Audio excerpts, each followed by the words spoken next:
सतनाम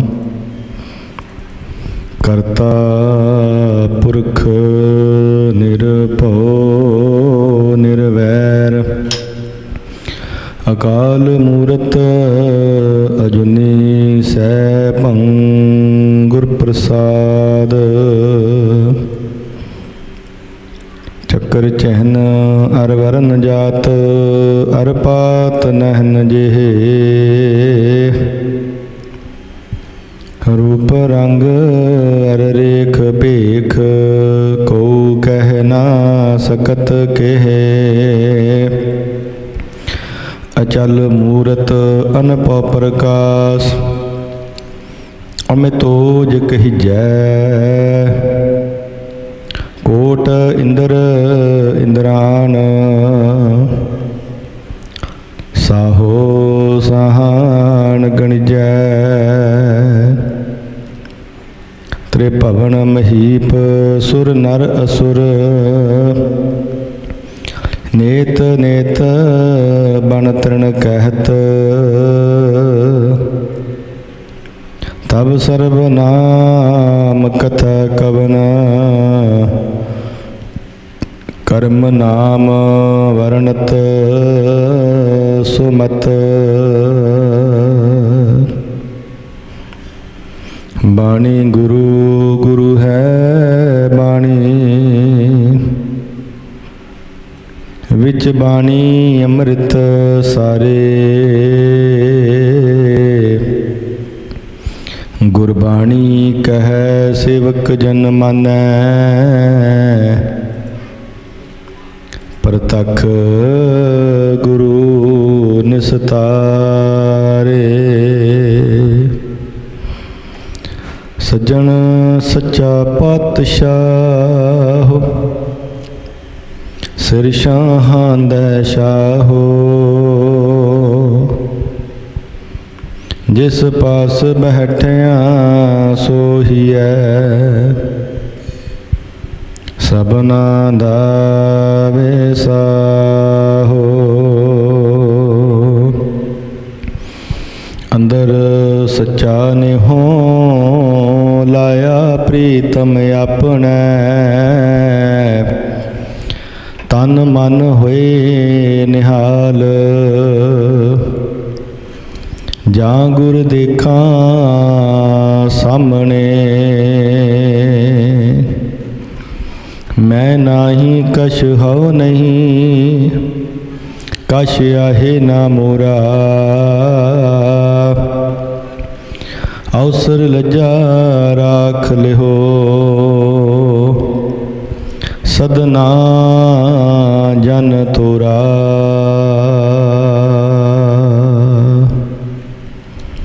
जुगो जुग अटल चबर छतर तख्त दे मालिक दसां ही पातशाहियां दी आत्मक जोत साहिब श्री गुरु ग्रंथ साहिब महाराज जी दी पावन पवित्र हजूरी दे अंदर जुड़ बैठे गुरु प्यारी गुरु सवारी सत संगत जी बड़े ही वड्डे भागां वाले हो रोजाना ही गुरु घर की हाज़री भर के गुरबाणी नूं सुनते हो सतगुर सच्चे पातशाह जी नूं अपने हिरदे दे विच बसाउण दा यतन करते हैं आपां सारी साध संगत जी। गुरबाणी पढ़नी सेवा करनी सिमरन करना गुरु घर आके गुरु के चरणों के नाल जुड़ना साध संगत जी मनोरथ इको ही है। उस अकाल पुरख वाहिगुरु परमात्मा जी नूं अपने हिरदे दे विच वसाउणा साध संगत जी। सतगुर सच्चे पातशाह जी की किरपा नूं प्राप्त करना यही साध संगत जी जीव का मनोरथ है। पातशाह जी गुरबाणी के अंदर फरमान करते हैं प्रभ यह है मनोरथ मेरा। मेरा मनोरथ यही है तुहाडे नाम नूं जपना ते तुहानूं ਪ੍ਰਾਪਤ ਕਰ ਲੈਣਾ ਸਾਧ ਸੰਗਤ ਜੀ। ਸੰਸਾਰ ਦੇ ਅੰਦਰ ਜੁਗਾਂ ਜੁਗਾਂ ਤੋਂ ਪਰਮਾਤਮਾ ਨੂੰ ਪਾਉਣ ਦੇ ਬੜੇ ਤਰੀਕੇ ਅਜ਼ਮਾਏ ਗਏ ਨੇ। ਗੁਰਬਾਣੀ ਅੰਦਰ ਪਾਤਸ਼ਾਹ ਜੀ ਫਰਮਾਨ ਕਰਦੇ ਨੇ, ਸਤਿਯੁਗ ਸਤ ਤ੍ਰੇਤਾ ਜੱਗੀ ਦੁਆਪਰ ਪੂਜਾ ਚਾਰ। ਸਤਿਯੁਗ ਦੇ ਵਿੱਚ ਲੋਕੀ ਸੱਤ ਬੋਲਦੇ ਸਨ ਤੇ ਸੱਤ ਬੋਲਣ ਦੇ ਨਾਲ ਸਤ ਸੰਗਤ ਜੀ, ਸੱਚ ਬੋਲਣ ਦੇ ਨਾਲ ਪਰਮਾਤਮਾ ਜੀ ਦੀ ਪ੍ਰਾਪਤੀ ਹੋ ਜਾਂਦੀ ਸੀ। ਸਤਿਯੁਗ ਸਤ ਤ੍ਰੇਤਾ ਜੱਗੀ, ਫਿਰ ਤ੍ਰੇਤਾ ਯੁੱਗ ਆ ਗਿਆ, ਫਿਰ ਜੱਗ ਆਦਿਕ ਕਰਨ ਲੱਗ ਪਏ, ਹੋਮ ਪਾਉਣ ਲੱਗ ਪਏ। ਜੱਗ ਦੇ ਵਿੱਚ ਵੀ ਸਤ ਸੰਗਤ ਜੀ ਬੜਾ ਸਮਾਂ ਬਤੀਤ ਹੋ ਜਾਂਦਾ ਸੀ। ਕਈ ਵੇਲੇ ਜੱਗ ਨੂੰ ਆ ਕੇ ਆਪਾਂ ਦੇਖਿਆ ਰਾਖਸ਼ ਵਗੈਰਾ ਭੰਗ ਕਰ ਦਿੰਦੇ ਸਨ। ਕਈ ਵੇਲੇ ਸੰਪੂਰਨ ਨਹੀਂ ਸੀ ਹੁੰਦਾ ਕਿਸੇ ਕਾਰਨ ਕਰਕੇ। ਫਿਰ ਦੁਆਪਰ ਯੁੱਗ ਆ ਗਿਆ, ਦੁਆਪਰ ਪੂਜਾ ਚਾਰ। ਦੁਆਪਰ ਦੇ ਵਿੱਚ ਫਿਰ ਲੋਕੀ ਪੂਜਾ ਕਰਨ ਲੱਗ ਪਏ ਮੂਰਤੀ ਬਣਾ ਕੇ। ਪੂਜਾ ਕਰਕੇ ਪਰਮਾਤਮਾ ਨੂੰ ਪਾਉਣ ਦਾ ਯਤਨ ਕਰਨ ਲੱਗ ਪਏ ਕਿ ਪਰਮਾਤਮਾ ਦੀ ਪ੍ਰਾਪਤੀ ਹੋ ਜਾਵੇ। ਤੇ ਪਾਤਸ਼ਾਹ ਜੀ ਫਰਮਾਨ ਕਰਦੇ ਨੇ, ਤੀਨੋਂ ਯੁੱਗ ਤੀਨੋਂ ਦ੍ਰਿੜੇ, ਤਿੰਨੇ ਯੁੱਗਾਂ ਨੂੰ ਦ੍ਰਿੜ ਕਰਕੇ ਦੇਖ ਲਿਆ, ਚੰਗੀ ਤਰ੍ਹਾਂ ਦੇਖ ਲਿਆ।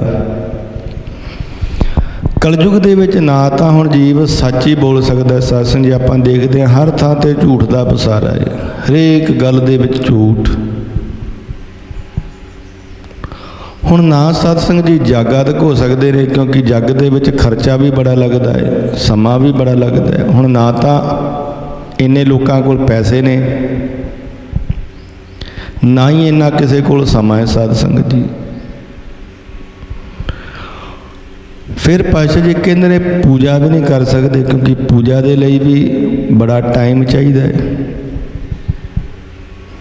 ਇਸ ਕਰਕੇ ਸਤਿਗੁਰੂ ਜੀ ਸਮਝਾਉਂਦੇ ਨੇ, ਤੀਨੋਂ ਯੁੱਗ ਤੀਨੋਂ ਦ੍ਰਿੜੇ, ਤਿੰਨਾਂ ਨੂੰ ਦ੍ਰਿੜ ਕਰਕੇ ਦੇਖ ਲਿਆ। ਕਲਯੁਗ ਦੇ ਵਿੱਚ ਨਾ ਤਾਂ ਸੱਤ ਹੈ, ਨਾ ਜੱਗ ਕਰ ਸਕਦੇ ਨੇ, ਨਾ ਹੀ ਮੂਰਤੀ ਪੂਜਾ ਹੈ। ਸਾਧ ਸੰਗਤ ਜੀ ਕਲ ਕੇਵਲ ਨਾਮ ਆਧਾਰ। ਕਲਯੁਗ ਦੇ ਵਿੱਚ ਪਰਮਾਤਮਾ ਨੂੰ ਪਾਉਣ ਦਾ ਤਰੀਕਾ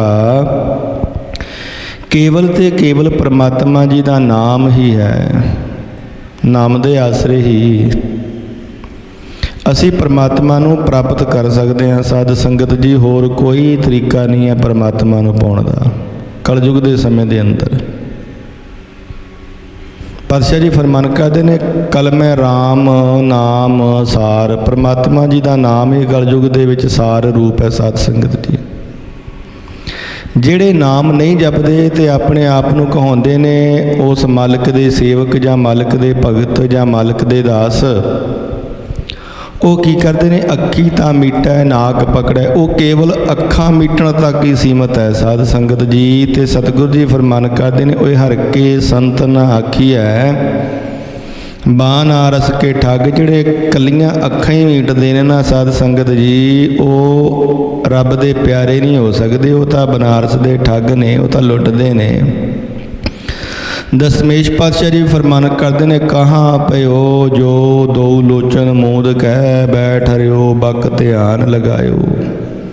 ਪਾਤਸ਼ਾਹ ਜੀ ਕਹਿੰਦੇ ਨੇ, ਦੋਵੇਂ ਅੱਖਾਂ ਮੀਟ ਕੇ ਬੈਠੇ ਹੋ, ਬਗਲਿਆਂ ਦੀ ਤਰ੍ਹਾਂ ਧਿਆਨ ਲਾਇਆ ਹੋਇਆ। ਸਾਧ ਸੰਗਤ ਜੀ ਇੱਥੇ ਬਗਲੇ ਦੀ ਉਦਾਹਰਣ ਕਿਉਂ ਦਿੱਤੀ ਹੈ ਸਾਧ ਸੰਗਤ ਜੀ? ਬਗਲਾ ਪਾਣੀ ਦੇ ਵਿੱਚ ਇੱਕ ਲੱਤ ਦੇ ਵਿੱਚ ਖੜ ਜਾਂਦਾ ਹੈ, ਜਿਵੇਂ ਆਪਾਂ ਭਗਤੀ ਕਰਦੇ ਹਾਂ ਨਾ, ਉਹ ਵੀ ਇੱਕ ਲੱਤ ਦੇ ਉੱਤੇ ਖੜ ਜਾਂਦਾ ਹੈ ਸਾਧ ਸੰਗਤ ਜੀ। ਤੇ ਜਿਹੜੀਆਂ ਮੱਛੀਆਂ ਆਦਿਕ ਨੇ ਪਹਿਲਾਂ ਉਹਦੇ ਕੋਲ ਬੜੇ ਆਰਾਮ ਦੇ ਨਾਲ ਘੁੰਮਦੀਆਂ ਰਹਿੰਦੀਆਂ ਨੇ।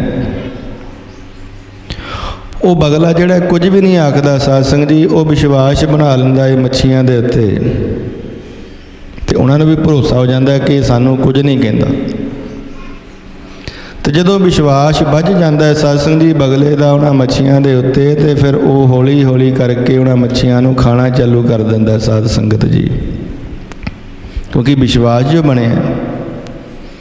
ਇਸ ਕਰਕੇ ਉਹ ਮੱਛੀਆਂ ਉਹਦੇ ਕੋਲ ਘੁੰਮਦੀਆਂ ਰਹਿੰਦੀਆਂ ਨੇ, ਤੇ ਉਹ ਹੌਲੀ ਹੌਲੀ ਚੁੱਗ ਚੁੱਗ ਕੇ ਸਾਧ ਸੰਗਤ ਜੀ ਉਹਨਾਂ ਨੂੰ ਖਾਂਦਾ ਰਹਿੰਦਾ ਹੈ। ਇਸ ਕਰਕੇ ਪਾਤਸ਼ਾਹ ਜੀ ਕਹਿੰਦੇ ਨੇ, ਕਹਾਂ ਭਇਓ ਜੋ ਦੋ ਲੋਚਨ ਮੂਦ ਕਹਿ। ਦੋਨੇ ਅੱਖਾਂ ਮੀਟ ਕੇ ਬੈਠ ਰਿਓ, ਬੈਠੇ ਹੋਏ ਆ, ਬੱਗ ਧਿਆਨ ਲਗਾਇਓ, ਬਗਲੇ ਦੀ ਤਰ੍ਹਾਂ ਧਿਆਨ ਲਾਇਓ। ਨਹਾਤ ਫਿਰਿਓ ਲਈ ਸਾਤ ਸਮੁੰਦਰ, ਸੱਤੇ ਸਮੁੰਦਰਾਂ ਦੇ ਵਿੱਚ ਨਹਾ ਲਿਆ। ਲੋਕ ਗਇਓ ਪਰ ਲੋਕ ਵੈ, ਲੋਕ ਵੀ ਚਲਾ ਗਿਆ ਪਰ ਲੋਕ ਵੀ ਚਲਾ ਗਿਆ। बास की बख्यान सो बैठ के ऐसी ऐसे सुबैस बतायो। गल्लां भी करते हैं बैठ के, इधर उधर दियाँ। कई वेले आपां देखिया कहंदे ने सानू ब्रह्म लोक भी दिखदा, शिव लोक भी दिखदा, पताल लोक भी दिखदा, तिन्नां लोकां दी सानू ज्ञाता है। इदां दीयां गल्लां करदे ने। पातशाह जी फरमान करते हैं ये सारा कुछ पखंड है। परमात्मा किवें मिलते हैं? साच कहो सुन लियो सबै जिन प्रेम कियो तिन। जिन्होंने प्रेम किया ना मालिक नाल, परमात्मा की प्राप्ति सत संगत जी उन्होंने हुंदी है। तो पातशाह जी फरमान करते हैं कलयुग दे विच परमात्मा जी का नाम ही सार रूप है। कल मैं राम नाम सार। कलयुग दे विच परमात्मा जी का नाम ही तत् रूप है साध संगत जी।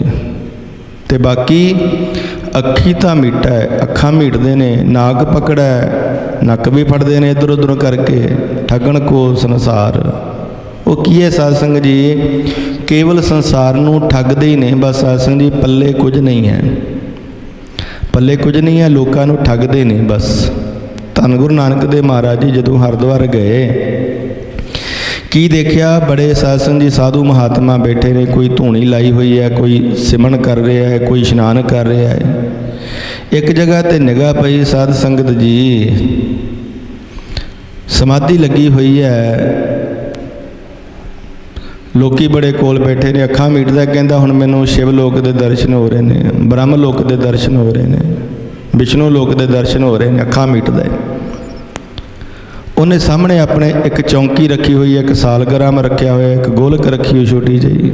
धन गुरु नानक देव महाराज जी देख के मुस्करा रहे ने। तो भाई मरदाना जी आखते ने सतगुरु जी आपां कोल जाके देखिए। सतगुरु जी आखते ने कोल नहीं जाईदा, जे कोल चले गए तो उन्हां दीयां कमियां दे बारे पता लगता है। भाई मरदाना जी आखन लगे नहीं सतगुरु जी। फिर सतगुरु जी आखन लगे काम कर, ਜਿਹੜੀ ਉਹਦੇ ਮੂਹਰੇ ਚੌਂਕੀ ਪਈ ਹੈ ਨੂੰ ਚੱਕ ਕੇ ਉਹਦੇ ਪਿੱਛੇ ਰੱਖ ਦੇ। ਭਾਈ ਮਰਦਾਨਾ ਜੀ ਨੇ ਚੌਂਕੀ ਚੱਕੀ ਤੇ ਪਿੱਛੇ ਰੱਖ ਦਿੱਤੀ ਸਾਧ ਸੰਗਤ ਜੀ। ਜਦੋਂ ਥੋੜੇ ਸਮੇਂ ਬਾਅਦ ਉਹਨੇ ਅੱਖਾਂ ਖੋਲੀਆਂ, ਕੀ ਦੇਖਿਆ? ਚੌਂਕੀ ਨਹੀਂ ਹੈ ਸਾਹਮਣੇ, ਨਾ ਗੋਲਕ ਹੈ, ਨਾ ਪੈਸੇ ਨੇ, ਨਾ ਸਾਲਗ੍ਰਾਮ ਹੈ। ਬੜਾ ਗੁੱਸੇ ਵਿੱਚ ਹੋ ਗਿਆ। ਆਖਦਾ ਇਹ ਦੱਸ ਦਿਓ ਜਿਹਨੇ ਮੇਰੀ ਚੌਂਕੀ ਲਈ ਹੋਈ ਹੈ, ਨਹੀਂ ਤਾਂ ਮੈਂ ਸ਼ਰਾਪ ਦੇ ਦੇਵਾਂਗਾ, ਮੈਂ ਇੱਦਾਂ ਕਰ ਦੂੰਗਾ, ਮੈਂ ਭਸਮ ਕਰ ਦੇਵਾਂਗਾ। ਧੰਨ ਗੁਰੂ ਨਾਨਕ ਦੇਵ ਮਹਾਰਾਜ ਜੀ ਦੂਰ ਬੈਠੇ ਨੇ ਤੇ ਆਖਣ ਲੱਗੇ ਪੰਡਿਤ ਜੀ ਤੁਹਾਨੂੰ ਤਾਂ ਤਿੰਨਾਂ ਲੋਕਾਂ ਦੀ ਸੋਝੀ ਹੈ। ਤੁਸੀਂ ਵਿਸ਼ਨੂੰ ਲੋਕ ਵੀ ਦੇਖ ਲਿਆ, ਸ਼ਿਵ ਲੋਕ ਵੀ ਦੇਖ ਲਿਆ, ਤੁਹਾਡੀ ਬ੍ਰਹਮ ਲੋਕ ਤੱਕ ਵੀ ਨਿਗਾਹ ਹੈ। ਤੁਸੀਂ ਨਿਗਾਹ ਮਾਰੋ, ਦੇਖੋ ਤੁਹਾਡੀ ਚੌਂਕੀ ਕਿੱਥੇ ਹੈ, ਆਪੇ ਦੇਖ ਲਓ। ਇਹਨਾਂ ਨੂੰ ਕਿਉਂ ਬੁਰਾ ਭਲਾ ਆਖਦੇ ਹੋ? ਜਦੋਂ ਸਤਿਗੁਰਾਂ ਦੀ ਗੱਲ ਸੁਣੀ ਤੇ ਕੋਲ ਆ ਕੇ ਨਮਸਕਾਰ ਕੀਤੀ। ਆਖਣ ਲੱਗਾ ਜੀ ਮੈਨੂੰ ਕਿਸੇ ਗੱਲ ਦਾ ਵੀ ਪਤਾ ਨਹੀਂ ਹੈ, ਬਸ ਇਹ ਤਾਂ ਮੇਰਾ ਰੁਜ਼ਗਾਰ ਹੈ, ਇਹਦੇ ਨਾਲ ਮੇਰੇ ਘਰ ਦਾ ਗੁਜ਼ਾਰਾ ਚੱਲਦਾ ਹੈ। ਇਸ ਤਰ੍ਹਾਂ ਲੋਕਾਂ ਨੂੰ ਗੁੰਮਰਾਹ ਕਰਦਾ ਹਾਂ ਮੈਂ, ਤੇ ਇਹ ਪੈਸੇ ਆਦਿਕ ਦਿੰਦੇ ਨੇ ਤੇ ਮੇਰੇ ਘਰ ਦਾ ਗੁਜ਼ਾਰਾ ਚੱਲਦਾ ਹੈ। ਸਤਿਗੁਰੂ ਜੀ ਆਖਣ ਲੱਗੇ ਭਾਈ ਸੱਚ ਦੀ ਕਿਰਤ ਕਰ। ਸਤਿਗੁਰੂ ਸੱਚੇ ਪਾਤਸ਼ਾਹ ਜੀ ਨੂੰ ਇੱਥੇ ਸਮਝਾਇਆ ਕਿ ਭਾਈ ਜੇ ਇਸ ਤਰ੍ਹਾਂ ਕਰਨਾ ਤੇ ਪ੍ਰਮਾਤਮਾ ਦੇ ਨਾਮ ਨੂੰ ਮਨੋ ਜਪ। ਜਦੋਂ ਮਨੋ ਜਪੇਗਾ ਤੇ ਫਿਰ ਪ੍ਰਮਾਤਮਾ ਤੇਰੀ ਸਹਾਇਤਾ ਵੀ ਕਰਨਗੇ। ਸਾਧ ਸੰਗਤ ਜੀ ਪ੍ਰਮਾਤਮਾ ਨੂੰ ਪਾਉਣ ਦੇ ਸੰਸਾਰ ਦੇ ਲੋਕਾਂ ਨੇ ਬੜੇ ਯਤਨ ਕੀਤੇ ਨੇ, ਬੜੇ ਤਰੀਕੇ ਅਜ਼ਮਾਏ ਨੇ, ਪਰ ਸਾਧ ਸੰਗਤ ਜੀ ਨਾਮ ਨੂੰ ਜਪ ਕੇ ਹੀ ਪ੍ਰਮਾਤਮਾ ਜੀ ਦੀ ਪ੍ਰਾਪਤੀ ਹੋ ਸਕਦੀ ਹੈ। ਅਸੀਂ ਵੀ ਪ੍ਰਮਾਤਮਾ ਜੀ ਨੂੰ ਪਾਉਣ ਦੇ ਲਈ ਰੋਜ਼ਾਨਾ ਹੀ ਗੁਰੂ ਘਰ ਆ ਕੇ ਬਾਣੀ ਸੁਣਦੇ ਹਾਂ, ਸੇਵਾ ਕਰਦੇ ਹਾਂ। ਜਿਹੜਾ ਨਾਮ ਜਪਦਾ ਹੈ, ਬਾਣੀ ਪੜ੍ਹਦਾ ਹੈ, ਸੇਵਾ ਕਰਦਾ ਹੈ, ਸਾਧ ਸੰਗਤ ਨੂੰ ਪਰਮਾਤਮਾ ਦੀ ਪ੍ਰਾਪਤੀ ਜ਼ਰੂਰ ਹੁੰਦੀ ਹੈ। ਸਤਿਗੁਰ ਸੱਚੇ ਪਾਤਸ਼ਾਹ ਜੀ ਸਾਡੇ 'ਤੇ ਵੀ ਕਿਰਪਾ ਕਰਨਗੇ, ਸਾਨੂੰ ਵੀ ਨਾਮ ਦੇ ਨਾਲ ਜੋੜਨਗੇ, ਸਾਨੂੰ ਵੀ ਪਰਮਾਤਮਾ ਜੀ ਦੀ ਪ੍ਰਾਪਤੀ ਹੋ ਜਾਵੇਗੀ। ਸਾਧ ਸੰਗਤ ਜੀ ਅੰਮ੍ਰਿਤ ਵੇਲੇ ਦੇ ਦੀਵਾਨ ਸਜੇ ਨੇ, ਅੰਮ੍ਰਿਤ ਵੇਲੇ ਦੀਆਂ ਬਾਣੀਆਂ ਪੜ੍ਹੀਆਂ ਗਈਆਂ ਨੇ। ਅੱਜ ਦਾ ਜੋ ਪਾਵਨ ਹੁਕਮਨਾਮਾ ਪਾਤਸ਼ਾਹ ਜੀ ਨੇ ਕਿਰਪਾ ਕੀਤੀ ਹੈ, ਉਹਦੀ ਵਿਚਾਰ ਨੂੰ ਆਪਾਂ ਸਾਰਿਆਂ ਨੇ ਰਲ ਮਿਲ ਕਰਕੇ ਸਰਵਣ ਕਰਨਾ ਹੈ। ਆਪਣੀਆਂ ਮਨ ਦੀਆਂ ਬਿਰਤੀਆਂ ਨੂੰ ਕਰੋ ਜੀ ਇਕਾਗਰ, ਰਸਨਾ ਨੂੰ ਕਰੋ ਪਵਿੱਤਰ। ਆਖੋ ਸਤਨਾਮ ਵਾਹਿਗੁਰੂ। ਧਨਾਸਰੀ ਮਹੱਲਾ ਪੰਜਵਾ। ਫਿਰਤ ਫਿਰਤ ਭੇਟੇ ਜਨ ਸਾਧੂ, ਪੂਰੈ ਗੁਰ ਸਮਝਾਇਆ। ਧਨਾਸਰੀ ਮਹੱਲਾ ਪੰਜਵਾ। ਪੰਜਵੇਂ ਪਾਤਸ਼ਾਹ ਦੀਨ ਦੁਨੀਆ ਦੇ ਮਾਲਕ, ਬਾਣੀ ਕੇ ਬੋਹਿਤ, ਕਲਯੁਗ ਦੇ ਤਾਰਨਹਾਰ ਸਤਿਗੁਰ ਸੱਚੇ ਪਾਤਸ਼ਾਹ ਜੀ ਗੁਰੂ ਅਰਜਨ ਦੇਵ ਮਹਾਰਾਜ ਇਸ ਪਾਵਨ ਸ਼ਬਦ ਨੂੰ ਧਨਾਸਰੀ ਰਾਗ ਦੇ ਅੰਦਰ ਆਪਣੀ ਮੁਬਾਰਕ ਰਸਨਾ ਤੋਂ ਉਚਾਰਨ ਕਰਕੇ ਸਾਨੂੰ ਸਿੱਖਿਆ ਦਿੰਦੇ ਨੇ। ਫਿਰਤ ਫਿਰਤ ਭੇਟੇ ਜਨ ਸਾਧੂ, ਸਾਧ ਸੰਗਤ ਜੀ ਬੜੀਆਂ ਜੂਨਾਂ ਘੁੰਮੀਆਂ ਨੇ ਆਪਾਂ, 84 ਲੱਖ ਜੂਨ ਨੂੰ ਘੁੰਮਿਆ ਏ ਸਾਧ ਸੰਗਤ ਜੀ। ਕਿਤੇ ਕੁੱਤੇ ਬਣ ਗਏ, ਕਿਤੇ ਬਘਿਆੜ ਬਣ ਗਏ, ਕਿਤੇ ਸ਼ੇਰ ਬਣ ਗਏ, ਕਿਤੇ ਚੀਤੇ ਬਣ ਗਏ, ਕਿਤੇ ਫਸਲਾਂ ਦੇ ਰੂਪ ਦੇ ਵਿੱਚ ਸਾਧ ਸੰਗਤ ਜੀ ਜਨਮ ਲਿਆ, ਕਿਤੇ ਦਰਖਤਾਂ ਦੇ ਰੂਪ ਦੇ ਵਿੱਚ ਵੀ ਸੰਸਾਰ ਦੇ ਵਿੱਚ ਆਏ ਆ, ਕਿਤੇ ਮੱਛੀਆਂ ਡੱਡੂਆਂ ਦੇ ਰੂਪ ਦੇ ਵਿੱਚ ਵੀ ਸੰਸਾਰ ਦੇ ਵਿੱਚ ਆਏ ਆ, ਕਿਤੇ ਕੀੜੇ ਮਕੌੜੇ ਵੀ ਬਣੇ ਆ ਸਾਧ ਸੰਗਤ ਜੀ ਸੰਸਾਰ ਦੇ ਅੰਦਰ। 84 ਲੱਖ ਜੂਨਾਂ ਦੇ ਵਿੱਚ ਘੁੰਮਦੇ ਆ ਪਾਤਸ਼ਾਹ ਜੀ ਕਹਿੰਦੇ ਨੇ ਆਪਣੇ ਜੀਵਨ ਨੂੰ ਵਿਅਰਥ ਕੀਤਾ ਹੈ ਸਾਧ ਸੰਗਤ ਜੀ। ਹੁਣ ਜਦੋਂ ਸਤਿਗੁਰ ਸੱਚੇ ਪਾਤਸ਼ਾਹ ਜੀ ਨੇ ਕਿਰਪਾ ਕੀਤੀ ਹੈ, ਸਾਨੂੰ ਸਤ ਸੰਗਤ ਦੀ ਪ੍ਰਾਪਤੀ ਹੋਈ ਹੈ। ਕਿਉਂਕਿ ਸਾਧ ਸੰਗਤ ਜੀ ਇਸ ਜਨਮ ਦੇ ਵਿੱਚ ਹੀ ਆ ਕੇ, ਮਨੁੱਖਾ ਜਨਮ ਦੇ ਵਿੱਚ ਹੀ ਆ ਕੇ ਆਪਾਂ ਸਤ ਸੰਗਤ ਨੂੰ ਪ੍ਰਾਪਤ ਕਰ ਸਕਦੇ ਹਾਂ। ਤੇ ਪਾਤਸ਼ਾਹ ਜੀ ਸਮਝਾਉਂਦੇ ਨੇ 84 ਲੱਖ ਜੂਨ ਘੁੰਮ ਲਈ ਸਾਧ ਸੰਗਤ ਜੀ, ਕਿਤੇ ਵੀ ਸਾਨੂੰ ਟਿਕਾਈ ਨਹੀਂ ਮਿਲੇ, ਕਿਤੇ ਵੀ ਸਾਨੂੰ ਗਿਆਨ ਨਹੀਂ ਮਿਲਿਆ ਸਾਧ ਸੰਗਤ ਜੀ। ਬਸ ਜਨਮ ਮਿਲਿਆ ਤੇ ਆਪਣੇ ਜਨਮ ਨੂੰ ਭੋਗ ਕੇ ਅਗਲੀ ਜੂਨ ਦੇ ਵਿੱਚ ਪੈ ਗਏ। ਬਸ 84 ਲੱਖ ਜੂਨ ਹੀ ਮੁਕਤ ਕੀਤੀ ਹੈ, 84 ਲੱਖ ਜੂਨਾਂ ਹੀ ਭੋਗੀਆਂ ਨੇ। ਪਾਤਸ਼ਾਹ ਜੀ ਕਹਿੰਦੇ ਨੇ ਹੁਣ ਸਾਨੂੰ ਸਮਾਂ ਮਿਲਿਆ, ਸਤਿਗੁਰ ਸੱਚੇ ਪਾਤਸ਼ਾਹ ਜੀ ਨੇ ਸਾਨੂੰ ਆਪਣੇ ਨਾਮ ਦੇ ਨਾਲ ਜੋੜ ਲਿਆ, ਸਤ ਸੰਗਤ ਦੇ ਨਾਲ ਜੋੜਿਆ ਹੈ। ਤੇ ਜਦੋਂ ਹੁਣ ਸਤ ਸੰਗਤ ਦੇ ਨਾਲ ਜੁੜ ਗਏ ਆ ਤੇ ਸਤਿਗੁਰ ਸੱਚੇ ਪਾਤਸ਼ਾਹ ਜੀ ਨੇ ਸਾਨੂੰ ਸਮਝਾਇਆ ਹੈ। ਕਿਉਂਕਿ ਸਾਧ ਸੰਗਤ ਜੀ ਜੇ ਗੁਰੂ ਪੂਰਾ ਹੋਵੇ ਨਾ ਉਹੀ ਸਮਝਾ ਸਕਦਾ ਹੈ, ਅਧੂਰੇ ਤਾਂ ਸਾਧ ਸੰਗਤ ਜੀ ਆਪਣੇ ਨਾਲ ਹੀ ਜੋੜਦੇ ਨੇ। ਉਹ ਕਹਿੰਦੇ ਨੇ ਬਸ ਮੈਂ ਹੀ ਆ, ਮੇਰੇ ਤੋਂ ਸਿਵਾ ਹੋਰ ਨਹੀਂ ਹੈ ਕੋਈ। ਸਾਧ ਸੰਗਤ ਦੂਜਾ ਆਪਾਂ ਦੇਖਦੇ ਹੀ ਆ, ਹਰੇਕ ਕੋਈ ਆਪਣੇ ਆਪ ਨੂੰ ਰੱਬ ਸਮਝਦਾ ਹੈ ਤੇ ਸਾਧ ਸੰਗਤ ਜੀ ਆਪਣੇ ਨਾਲ ਹੀ ਜੋੜਦੇ ਨੇ, ਆਪਣੇ ਨਾਲ ਹੀ ਜੋੜਦੇ ਨੇ ਸਾਧ ਸੰਗਤ। ਪਰਮਾਤਮਾ ਨਾਲ ਕੋਈ ਵੀ ਨਹੀਂ ਜੋੜਦਾ। ਕਈ ਵੇਲੇ ਆਪਾਂ ਇੱਦਾਂ ਵੀ ਦੇਖੇ ਨੇ ਸਾਧ ਸੰਗਤ ਜੀ, ਉਹ ਕਹਿੰਦੇ ਨੇ ਸਾਡੇ ਕੋਲ ਆਇਆ ਕਰ, ਇੱਥੇ 5 ਮੱਸਿਆਂ 5 ਸੰਗਰਾਂਦਾਂ 5 ਪੁੰਨਿਆਂ ਸਾਡੇ ਕੋਲ ਆ। ਇੱਥੇ ਆ ਕੇ ਜਿਹੜਾ ਇੱਥੇ ਗੁਰੂ ਗ੍ਰੰਥ ਸਾਹਿਬ ਹੈ ਇੱਥੇ ਮੱਥਾ ਟੇਕ, ਜਿਹੜਾ ਤੇਰੇ ਪਿੰਡ ਵਾਲਾ ਗੁਰੂ ਘਰ ਹੈ ਉੱਥੇ ਨਹੀਂ ਮੱਥਾ ਟੇਕਣਾ। ਸਾਧ ਸੰਗਤ ਜੀ ਉੱਥੇ ਨਹੀਂ ਜਾਣ ਦਿੰਦੇ, ਕਹਿੰਦੇ ਨੇ ਸਾਡੇ ਕੋਲ ਆ। ਤੇ ਅਸੀਂ ਵੀ ਸਾਧ ਸੰਗਤ ਜੀ ਫਿਰ ਉੱਥੇ ਚਲੇ ਜਾਂਦੇ ਆ। ਆਪਣੇ ਪਿੰਡ ਦੇ ਗੁਰੂ ਘਰ ਭਾਵੇਂ ਮੱਥਾ ਕਦੀ ਟੇਕਿਆ ਨਾ ਹੋਵੇ, ਉੱਥੇ 200 ਕਿਲੋਮੀਟਰ ਚੱਲ ਕੇ ਚਲੇ ਜਾਣਾ ਹੈ। ਪਰ ਪਾਤਸ਼ਾਹ ਜੀ ਕਹਿੰਦੇ ਨੇ ਪੂਰਾ ਗੁਰੂ ਸਾਨੂੰ ਸਮਝਾਉਂਦਾ ਹੈ। ਸਤਿਗੁਰੂ ਜੀ ਕੀ ਕਹਿੰਦੇ ਨੇ, ਪੂਰਾ ਪ੍ਰਭ ਆਰਾਧਿਆ, ਪੂਰਾ ਜਾ ਕਾ ਨਾਉ, ਨਾਨਕ ਪੂਰਾ ਪਾਇਆ। ਪੂਰੇ ਕੇ ਗੁਣ ਗਾਓ, ਪੂਰੇ ਗੁਰੂ ਦੇ ਗੁਣ ਗਾਓ ਭਾਈ। ਪੂਰਾ ਕੌਣ ਹੈ? ਉਹ ਅਕਾਲ ਪੁਰਖ ਵਾਹਿਗੁਰੂ ਪਰਮਾਤਮਾ। ਤੇ ਜਦੋਂ ਪਾਤਸ਼ਾਹ ਜੀ ਕਹਿੰਦੇ ਨੇ 84 ਲੱਖ ਜੂਨ ਭੋਗ ਕੇ ਮਨੁੱਖਾ ਜਨਮ ਮਿਲਿਆ, ਮਨੁੱਖਾ ਜਨਮ ਦੇ ਵਿੱਚ ਵੀ ਸਾਧ ਸੰਗਤ ਜੀ ਸਾਡਾ ਕੋਈ ਚੰਗਾ ਕਰਮ ਹੋਵੇ ਨਾ ਤਾਂ ਹੀ ਸਤ ਸੰਗਤ ਮਿਲ ਸਕਦੀ ਹੈ, ਸਤ ਦੀ ਸੰਗਤ ਮਿਲਦੀ ਹੈ। ਤੇ ਫਿਰ ਸਤਿਗੁਰ ਸੱਚੇ ਪਾਤਸ਼ਾਹ ਜੀ ਸਾਨੂੰ ਸਮਝਾਉਂਦੇ ਨੇ ਸਾਧ ਸੰਗਤ ਜੀ। ਸਤਿਗੁਰ ਸੱਚੇ ਪਾਤਸ਼ਾਹ ਜੀ ਨੇ ਸਾਨੂੰ ਸਮਝਾ ਦਿੱਤਾ, ਸਿੱਖਿਆ ਦੇ ਦਿੱਤੀ ਹੈ। ਆਨ ਸਗਲ ਬਿਦ ਕਾਮ ਨ ਆਵੈ, ਹਰ ਹਰ ਨਾਮ ਧਿਆਇਆ। ਕੀ ਸਮਝਾਇਆ ਸਾਧ ਸੰਗਤ ਜੀ ਸਤਿਗੁਰ ਸੱਚੇ ਪਾਤਸ਼ਾਹ ਜੀ ਨੇ? ਅਸੀਂ ਪਰਮਾਤਮਾ ਨੂੰ ਪਾਉਣ ਦੇ ਬੜੇ ਯਤਨ ਲੱਭੇ ਨੇ। ਕੋਈ ਤੀਰਥਾਂ ਨੂੰ ਚਲਾ ਗਿਆ, ਕੋਈ ਪਹਾੜਾਂ ਨੂੰ ਚਲਾ ਗਿਆ, ਕੋਈ ਜੰਗਲਾਂ ਨੂੰ ਚਲਾ ਗਿਆ। ਕਿਸੇ ਨੇ ਸਾਧ ਸੰਗਤ ਜੀ ਪਰਮਾਤਮਾ ਨੂੰ ਪਾਉਣ ਦੇ ਲਈ ਬਸਤਰ ਛੱਡ ਦਿੱਤੇ, ਨਗਨ ਰਹਿਣ ਲੱਗ ਪਿਆ। ਕਿਸੇ ਨੇ ਭੋਜਨ ਛੱਡ ਦਿੱਤਾ, ਕਹਿੰਦਾ ਮੈਂ ਪਾਉਣ ਆਹਾਰੀ ਹਾਂ। ਕੋਈ ਕੇਵਲ ਦੁੱਧ ਦੇ ਉੱਤੇ ਸਾਧ ਸੰਗਤ ਜੀ ਗੁਜ਼ਾਰਾ ਕਰਦਾ, ਉਹ ਕਹਿੰਦਾ ਮੈਂ ਦੁੱਧਾ ਧਾਰੀ ਹਾਂ। ਕੋਈ ਫਲ ਹੀ ਖਾਂਦਾ ਹੈ, ਉਹ ਕਹਿੰਦਾ ਮੈਂ ਫਲ ਆਹਾਰੀ ਹਾਂ। ਸਾਧ ਸੰਗਤ ਜੀ ਕੋਈ ਦਰਖਤਾਂ ਦੇ ਨਾਲ ਪੁੱਠਾ ਲਟਕਿਆ ਹੋਇਆ ਹੈ, ਕੋਈ ਗਰਮੀ ਸਰਦੀ ਆਪਣੇ ਸਰੀਰ ਦੇ ਉੱਤੇ ਸਹਾਰਦਾ ਹੈ। ਕਈ ਸਾਧ ਸੰਗਤ ਜੀ ਆਪਣੇ ਚਾਰੇ ਪਾਸੇ ਅੱਗ ਬਾਲ ਕੇ ਤੇ ਵਿੱਚ ਬੈਠ ਜਾਂਦੇ ਨੇ, ਧੂਣੀਆਂ ਧਾਉਂਦੇ ਨੇ। ਪਰ ਪਾਤਸ਼ਾਹ ਜੀ ਕਹਿੰਦੇ ਨੇ ਇਹ ਸਾਰਾ ਕੁਝ ਬੇਅਰਥ ਹੈ। ਆਨ ਸਗਲ ਬਿਦ ਕਾਮ ਨ ਆਵੈ। ਹੋਰ ਜਿੰਨੇ ਮਰਜ਼ੀ ਸਾਧ ਸੰਗਤ ਜੀ ਕਰਮ ਕਰ ਲਓ, ਜਿੰਨੀਆਂ ਮਰਜ਼ੀ ਵਿਧੀਆਂ ਨੂੰ ਅਜਮਾ ਲਓ, ਜਿੰਨੇ ਮਰਜ਼ੀ ਤਰੀਕੇ ਅਜਮਾ ਲਓ, ਪਾਤਸ਼ਾਹ ਜੀ ਕਹਿੰਦੇ ਨੇ ਇਹ ਸਾਡੇ ਕੰਮ ਨਹੀਂ ਆਉਣ ਵਾਲੇ। ਕੰਮ ਆਉਣ ਵਾਲਾ ਕੇਵਲ ਤੇ ਕੇਵਲ ਪਰਮਾਤਮਾ ਜੀ ਦਾ ਨਾਮ ਹੈ। ਤੇ ਸਤਿਗੁਰ ਸੱਚੇ ਪਾਤਸ਼ਾਹ ਜੀ ਸਮਝਾਉਂਦੇ ਨੇ, ਉਸ ਮਾਲਕ ਦੇ ਉੱਤੇ ਨਿਸ਼ਚਾ ਕਰਕੇ ਉਸ ਪਰਮਾਤਮਾ ਜੀ ਦੇ ਨਾਮ ਨੂੰ ਧਿਆ ਭਾਈ। ਨਿਸ਼ਚਾ ਕਰਕੇ ਸ਼ਰਧਾ ਰੱਖ ਕੇ ਉਸ ਪਰਮਾਤਮਾ ਜੀ ਦੇ ਨਾਮ ਨੂੰ ਧਿਆ, ਤੈਨੂੰ ਕਿਤੇ ਜਾਣ ਦੀ ਲੋੜ ਨਹੀਂ ਪਵੇਗੀ। ਗੁਰ ਘਰ ਹੀ ਮਾਹੇ ਦਿਖਾਇਆ ਥਾ, ਤੈਨੂੰ ਤੇਰੇ ਹਿਰਦੇ ਰੂਪੀ ਘਰ ਦੇ ਵਿੱਚੋਂ ਹੀ ਪਰਮਾਤਮਾ ਜੀ ਦੇ ਦਰਸ਼ਨ ਹੋ ਜਾਣਗੇ।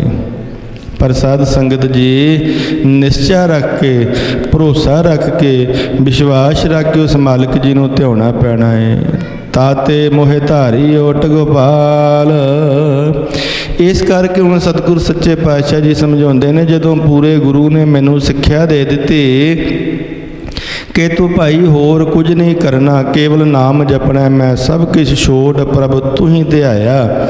ਜਿਹਨੇ ਗੁਰੂ ਤੇ ਭਰੋਸਾ ਰੱਖ ਲਿਆ, ਸਾਰਾ ਕੁਝ ਛੱਡ ਕੇ ਪਰਮਾਤਮਾ ਜੀ ਦੇ ਨਾਮ ਨੂੰ ਧਿਆਇਆ ਏ, ਕੇਵਲ ਪਰਮਾਤਮਾ ਜੀ ਦੀ ਹੀ ਓਟ ਲਈ ਹੈ। ਤੇ ਸਤਿਗੁਰ ਸੱਚੇ ਪਾਤਸ਼ਾਹ ਜੀ ਕਹਿੰਦੇ ਨੇ, ਜਦੋਂ ਗੁਰੂ ਨੇ ਸਮਝਾ ਦਿੱਤਾ ਤੇ ਫਿਰ ਜੀਵ ਨੇ ਸਾਰਾ ਕੁਝ ਛੱਡ ਕੇ ਪਰਮਾਤਮਾ ਜੀ ਦੇ ਉੱਤੇ ਓਟ ਰੱਖ ਲਈ, ਪਰਮਾਤਮਾ ਦੇ ਉੱਤੇ ਭਰੋਸਾ ਰੱਖ ਲਿਆ। ਸਾਧ ਸੰਗਤ ਜੀ, ਵਿਸ਼ਵਾਸ ਰੱਖ ਲਿਆ। ਸ਼ਰਨ ਪਰਿਓ ਪੂਰਨ ਪਰਮੇਸ਼ਰ, ਬਿਨਸੇ ਸਗਲ ਜੰਜਾਲ। ਜਦੋਂ ਗੁਰੂ ਤੇ ਭਰੋਸਾ ਰੱਖ ਲਿਆ, ਜਦੋਂ ਗੁਰੂ ਤੇ ਵਿਸ਼ਵਾਸ ਰੱਖ ਲਿਆ, ਸਾਧ ਸੰਗਤ ਜੀ, ਕੀ ਹੋਇਆ? ਸ਼ਰਨ ਪਰਿਓ ਪੂਰਨ ਪਰਮੇਸ਼ਰ। ਜਦੋਂ ਪੂਰੇ ਗੁਰੂ ਪਰਮੇਸ਼ਵਰ ਅਕਾਲ ਪੁਰਖ ਵਾਹਿਗੁਰੂ ਪਰਮਾਤਮਾ ਜੀ ਦੀ ਸ਼ਰਨ ਦੇ ਵਿੱਚ ਆ ਗਏ ਸਾਧ ਸੰਗਤ ਜੀ, ਤੇ ਆ ਕੇ ਬੇਨਤੀ ਕੀਤੀ, ਅਬ ਹਮ ਸ਼ਰਨ ਪ੍ਰਭੂ ਕੀ ਆਏ, ਰਾਖ ਪ੍ਰਭੂ ਭਾਵੇਂ ਮਾਰ। ਇਹ ਸਤਿਗੁਰ ਸੱਚੇ ਪਾਤਸ਼ਾਹ ਜੀ, ਤੇਰੀ ਸ਼ਰਨ ਦੇ ਵਿੱਚ ਆ ਗਏ ਹਾਂ, ਰੱਖਣਾ ਰੱਖ ਲੈ, ਮਾਰਨਾ ਮਾਰ ਦੇ, ਪਰ ਤੇਰਾ ਦਰ ਛੱਡ ਕੇ ਹੋਰ ਕਿਤੇ ਨਹੀਂ ਜਾਣਾ। ਸਾਧ ਸੰਗਤ ਜੀ, ਇੱਥੇ ਤਾਂ ਆਪਣੀ ਜਿਹੜੀ ਬਿਰਤੀ ਹੈ, ਪਾਤਸ਼ਾਹ ਜੀ ਕਹਿੰਦੇ ਨੇ, ਜਿਵੇਂ ਕੁੱਤਾ ਨਹੀਂ ਹੁੰਦਾ ਸਾਧ ਸੰਗਤ ਜੀ, ਸਵਾਨ ਤਜਤ ਨਹੀਂ ਨਿਤ। ਜਿਵੇਂ ਕੁੱਤਾ ਆਪਣੇ ਸਵਾਮੀ ਦੇ ਦਰ ਨੂੰ ਕਦੀ ਵੀ ਨਹੀਂ ਛੱਡਦਾ ਸਾਧ ਸੰਗਤ ਜੀ। ਮਾਲਕ ਕੁੱਤੇ ਨੂੰ ਮਾਰਦਾ ਵੀ ਹੈ, ਝਿੜਕਦਾ ਵੀ ਹੈ, ਕੁੱਟਦਾ ਵੀ ਹੈ ਸਾਧ ਸੰਗਤ ਜੀ, ਪਰ ਜਿਹੜਾ ਕੁੱਤਾ ਹੈ ਨਾ, ਆਪਣੇ ਮਾਲਕ ਦਾ ਦਰ ਛੱਡ ਕੇ ਹੋਰ ਕਿਤੇ ਵੀ ਨਹੀਂ ਜਾਂਦਾ। ਆਪਣੀ ਵੀ ਅਵਸਥਾ ਐਸੀ ਬਣਾਉਣੀ ਪੈਂਦੀ ਹੈ ਕਿ ਸਤਿਗੁਰ ਜੀ ਮਾਰ ਲਓ ਭਾਵੇਂ ਰੱਖ ਲਓ, ਤੁਹਾਡਾ ਦਰ ਛੱਡ ਕੇ ਹੋਰ ਕਿਤੇ ਨਹੀਂ ਜਾਣਾ। ਸ਼ਰਨ ਪਰਿਓ ਪੂਰਨ ਪਰਮੇਸ਼ਰ। ਹੇ ਸਤਿਗੁਰ ਸੱਚੇ ਪਾਤਸ਼ਾਹ ਜੀ, ਤੁਹਾਡੀ ਸ਼ਰਨ ਦੇ ਵਿੱਚ ਆਏ ਆ, ਤੇ ਜਦੋਂ ਸਾਧ ਸੰਗਤ ਜੀ ਗੁਰੂ ਦੀ ਸ਼ਰਨ ਦੇ ਵਿੱਚ ਆ ਜਾਈਏ ਨਾ, ਬਿਨਸੇ ਸਗਲ ਜੰਜਾਲ। ਜਿੰਨੇ ਵੀ ਸਾਡੇ ਜੰਜਾਲ ਨੇ, ਜਿੰਨੇ ਵੀ ਸਾਨੂੰ ਬੰਧਨ ਲੱਗੇ ਹੋਏ ਨੇ, ਜਿੰਨੇ ਵੀ ਦੁੱਖ ਲੱਗੇ ਹੋਏ ਨੇ, ਗੁਰੂ ਦੀ ਸ਼ਰਨ ਦੇ ਵਿੱਚ ਜਾਣ ਦੇ ਨਾਲ ਸਾਧ ਸੰਗਤ ਜੀ, ਉਹ ਸਾਰੇ ਹੀ ਜੰਜਾਲ, ਸਾਰੇ ਹੀ ਦੁੱਖ, ਸਾਰੀਆਂ ਹੀ ਜਿਹੜੀਆਂ ਤਕਲੀਫਾਂ ਨੇ, ਉਹ ਬਿਨਸ ਜਾਂਦੀਆਂ ਨੇ, ਖਤਮ ਹੋ ਜਾਂਦੀਆਂ ਨੇ ਸਾਧ ਸੰਗਤ ਜੀ। ਹੁਣ ਕੋਈ ਦੁੱਖ ਨਹੀਂ ਹੈ, ਕੋਈ ਤਕਲੀਫ ਨਹੀਂ ਹੈ, ਕੋਈ ਜੰਜਾਲ ਵੀ ਨਹੀਂ ਹੈ ਸਾਧ ਸੰਗਤ ਜੀ, ਕੋਈ ਬੰਧਨ ਨਹੀਂ ਹੈ। ਮਨ ਕਰਕੇ ਪਰਮਾਤਮਾ ਜੀ ਦੇ ਨਾਮ ਨੂੰ ਜਪਦਾ ਹੈ। ਸੁਰਗ ਮਿਰਤ ਪਿਆਲ ਭੂ ਮੰਡਲ ਸਗਲ ਵਿਆਪੇ ਮਾਏ। ਰਹਾਓ ਵਿਸ਼ਰਾਮ ਦੇ ਕੇ ਸਤਿਗੁਰ ਸੱਚੇ ਪਾਤਸ਼ਾਹ ਜੀ ਸਾਨੂੰ ਫਿਰ ਸਮਝਾਉਂਦੇ ਨੇ, ਉਹ ਅਕਾਲ ਪੁਰਖ ਵਾਹਿਗੁਰੂ ਪਰਮਾਤਮਾ ਜੀ ਨੇ ਜਿਹੜੀ ਮਾਇਆ ਨੂੰ ਬਣਾਇਆ ਹੋਇਆ ਨਾ ਸਾਧ ਸੰਗਤ ਜੀ, ਜਿਸ ਮਾਇਆ ਨੇ ਸਾਰੇ ਸੰਸਾਰ ਨੂੰ ਮੋਹਿਆ ਹੋਇਆ ਏ, ਉਹ ਮਾਇਆ ਕਿੱਥੇ ਕਿੱਥੇ ਵਿਆਪ ਰਹੀ ਹੈ ਸਾਧ ਸੰਗਤ ਜੀ। ਪਾਤਸ਼ਾਹ ਜੀ ਫਰਮਾਨ ਕਰਦੇ ਨੇ, ਸਵਰਗ ਲੋਕ, ਮਿਰਤ ਮਾਤ ਲੋਕ, ਪਿਆਲ ਪਤਾਲ ਲੋਕ, ਭੂ ਮੰਡਲ, ਜੋ ਇਹ ਮਾਤ ਲੋਕ ਹੈ, ਹਰ ਜਗ੍ਹਾ ਦੇ ਉੱਤੇ ਸਾਧ ਸੰਗਤ ਜੀ ਉਸ ਅਕਾਲ ਪੁਰਖ ਵਾਹਿਗੁਰੂ ਪਰਮਾਤਮਾ ਜੀ ਦੀ ਮਾਇਆ ਵਿਆਪ ਰਹੀ ਹੈ। ਹਰ ਥਾਂ ਦੇ ਉੱਤੇ ਮਾਇਆ ਦਾ ਪਸਾਰ ਹੈ, ਭਾਵੇਂ ਉਹ ਮਾਤ ਲੋਕ ਹੈ, ਭਾਵੇਂ ਪਤਾਲ ਲੋਕ ਹੈ, ਭਾਵੇਂ ਸਵਰਗ ਲੋਕ ਹੈ। ਸਾਧ ਸੰਗਤ ਜੀ, ਜਿਹੜਾ ਮੋਹ ਦਾ ਪਸਾਰਾ ਹੈ, ਮਾਇਆ ਦਾ ਪਸਾਰਾ ਹੈ, ਉਹ ਹਰ ਥਾਂ ਦੇ ਉੱਤੇ ਹੀ ਪਸਰਿਆ ਹੋਇਆ ਸਾਧ ਸੰਗਤ ਜੀ। ਹਰ ਥਾਂ ਦੇ ਉੱਤੇ ਮਾਇਆ ਦਾ ਪਸਾਰਾ ਹੈ। ਹਰੇਕ ਜੀਵ ਮਾਇਆ ਦੇ ਮੋਹ ਦੇ ਵਿੱਚ ਲੱਗਾ ਹੋਇਆ ਸਾਧ ਸੰਗਤ ਜੀ। ਜੀ ਉਦਾਹਰਣ ਸਭ ਕੁਲ ਤਾਰਨ, ਹਰ ਹਰ ਨਾਮ ਧਿਆਏ। ਇਸ ਕਰਕੇ ਸਤਿਗੁਰ ਸੱਚੇ ਪਾਤਸ਼ਾਹ ਜੀ ਫਰਮਾਨ ਕਰਦੇ ਨੇ, ਮਾਇਆ ਦੇ ਪ੍ਰਭਾਵ ਤੋਂ ਬਚਣ ਦੇ ਲਈ ਭਾਈ, ਜੀਵਾਂ ਦੇ ਉਧਾਰ ਦੇ ਲਈ, ਸਾਰੀਆਂ ਕੁਲਾਂ ਨੂੰ ਤਾਰਨ ਦੇ ਲਈ ਪਰਮਾਤਮਾ ਜੀ ਦੇ ਨਾਮ ਨੂੰ ਧਿਆਉਣਾ ਪੈਂਦਾ ਹੈ। ਇਸ ਲਈ ਜਿਸ ਨੇ ਪ੍ਰਮਾਤਮਾ ਜੀ ਦੇ ਨਾਮ ਨੂੰ ਜਪਿਆ ਹੈ ਉਹਦਾ ਆਪਣਾ ਉਧਾਰ ਹੋ ਜਾਂਦਾ ਹੈ, ਆਪਣਾ ਭਲਾ ਹੋ ਜਾਂਦਾ ਹੈ। ਸਭ ਕੁਲ ਤਾਰਨ, ਉਹਦੀਆਂ ਸਾਰੀਆਂ ਕੁਲਾਂ ਵੀ ਤਰ ਜਾਂਦੀਆਂ ਨੇ ਸਾਧ ਸੰਗਤ ਜੀ। ਪਾਤਸ਼ਾਹ ਜੀ ਫਰਮਾਨਕਤ ਨੇ ਪ੍ਰਹਿਲਾਦ ਜਨ ਕੇ ਇੱਕ ਹੀ ਕੁਲ ਉਧਾਰੇ। ਭਗਤ ਪ੍ਰਹਿਲਾਦ ਨੇ ਨਾਮ ਜਪਿਆ, ਉਹਦੀਆਂ ਸਾਧ ਸੰਗਤ ਜੀ 21 ਕੁਲਾਂ ਦਾ ਉਧਾਰ ਹੋ ਗਿਆ, ਭਲਾ ਹੋ ਗਿਆ। ਇਹ ਹੁੰਦਾ ਕਦੋਂ ਹੈ? ਹਰ ਹਰ ਨਾਮ ਧਿਆਏ, ਜਦੋਂ ਅਸੀਂ ਪਰਮਾਤਮਾ ਜੀ ਦੇ ਨਾਮ ਨੂੰ ਧਿਆਉਂਦੇ ਹਾਂ।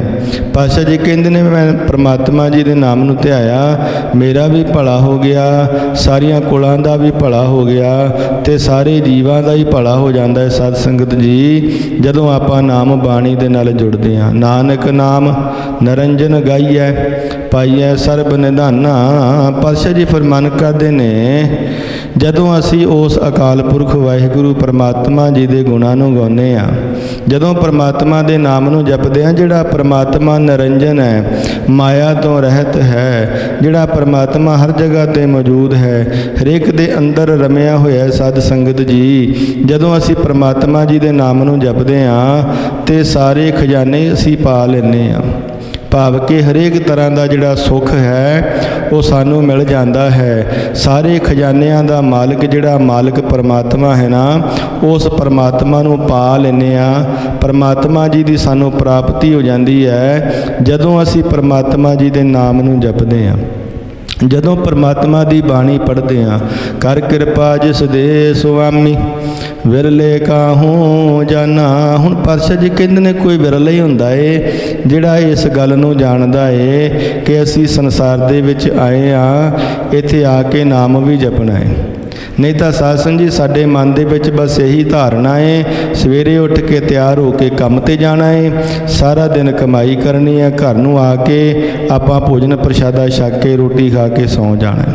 ਬਸ ਸਾਡੇ ਮਨ ਦੇ ਵਿੱਚ ਇਹੀ ਧਾਰਨਾ ਹੈ ਕਿ ਮਾਇਆ ਕਮਾਉਣੀ ਹੈ, ਬਸ ਪੈਸੇ ਕਮਾਉਣੇ ਨੇ, ਆਪਣਾ ਜੀਵਨ ਵਧੀਆ ਬਣਾਉਣਾ ਹੈ।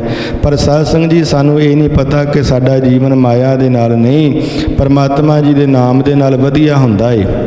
ਇਸ ਕਰਕੇ ਪਾਤਸ਼ਾਹ ਜੀ ਕਹਿੰਦੇ ਨੇ ਸਾਰੇ ਲੋਕ ਇਹ ਗੱਲ ਨਹੀਂ ਜਾਣਦੇ, ਜਿਨ੍ਹਾਂ ਦੇ ਉੱਤੇ ਕਿਰਪਾ ਰਹਿਮਤ ਬਖਸ਼ਿਸ਼ ਹੁੰਦੀ ਹੈ ਪਰਮਾਤਮਾ ਜੀ ਦੀ, ਉਹੀ ਇਸ ਗੱਲ ਨੂੰ ਜਾਣਦਾ ਹੈ। ਤੇ ਪਾਤਸ਼ਾਹ ਜੀ ਕਹਿੰਦੇ ਨੇ ਉਹਨਾਂ ਦੀ ਗਿਣਤੀ ਕਿੰਨੀ ਕੁ ਹੁੰਦੀ ਹੈ? ਬੜੇ ਵਿਰਲੇ ਹੁੰਦੇ ਨੇ, ਬੜੇ ਥੋੜ੍ਹੇ ਹੁੰਦੇ ਨੇ ਸਾਧ ਸੰਗਤ ਜੀ ਜਿਹੜੇ ਇਸ ਗੱਲ ਨੂੰ ਜਾਣਦੇ ਨੇ ਕਿ ਅਸੀਂ ਸੰਸਾਰ ਦੇ ਵਿੱਚ ਆਏ ਹਾਂ, ਪਰਮਾਤਮਾ ਜੀ ਦੇ ਨਾਮ ਨੂੰ ਜਪਣਾ ਹੈ, ਬਾਣੀ ਪੜ੍ਹਨੀ ਹੈ, ਵਹਿਮਾਂ ਭਰਮਾਂ ਪਖੰਡਾਂ ਦੇ ਵਿੱਚ ਨਹੀਂ ਪੈਣਾ।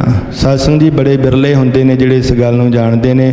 ਸਾਡੇ ਤੇ ਸਤਿਗੁਰ ਸੱਚੇ ਪਾਤਸ਼ਾਹ ਜੀ ਦੀ ਕਿਰਪਾ ਰਹਿਮਤ ਬਖਸ਼ਿਸ਼ ਹੈ। ਸਤਿਗੁਰ ਜੀ ਨੇ ਸਾਨੂੰ ਨਾਮ ਦੇ ਨਾਲ ਬਾਣੀ ਦੇ ਨਾਲ ਜੋੜਿਆ ਹੋਇਆ ਹੈ। ਇਹ ਜੋ ਅੱਜ ਦੇ ਪਾਵਨ ਸ਼ਬਦੀ ਵਿਚਾਰ ਨੂੰ ਆਪਾਂ ਸਰਵਣ ਕੀਤਾ ਹੈ, ਸਤਿਗੁਰ ਸੱਚੇ ਪਾਤਸ਼ਾਹ ਜੀ ਕਿਰਪਾ ਕਰਨ, ਸਾਨੂੰ ਨਾਮ ਦੇ ਨਾਲ ਬਾਣੀ ਦੇ ਨਾਲ ਜੋੜੀ ਰੱਖਣ, ਤਾਂ ਜੋ ਸਾਡਾ ਵੀ ਭਲਾ ਹੋ ਸਕੇ, ਸਾਨੂੰ ਵੀ ਪਰਮਾਤਮਾ ਜੀ ਦੀ ਪ੍ਰਾਪਤੀ ਹੋ ਜਾਵੇ, ਸਾਡਾ ਵੀ ਲੋਕ ਸੁਖੀਆ ਪਰਲੋਕ ਸੁਹੇਲਾ ਹੋ ਜਾਵੇ ਜੀ। ਇੰਨੀਆਂ ਬੇਨਤੀਆਂ ਪ੍ਰਵਾਨ ਕਰਿਓ। ਭੁੱਲਾਂ ਚੁੱਕਾਂ ਦੀ ਖਿਮਾ ਬੁਲਾਓ ਫਤਿਹ। ਵਾਹਿਗੁਰੂ ਜੀ ਕਾ ਖਾਲਸਾ, ਵਾਹਿਗੁਰੂ ਜੀ ਕੀ ਫਤਿਹ।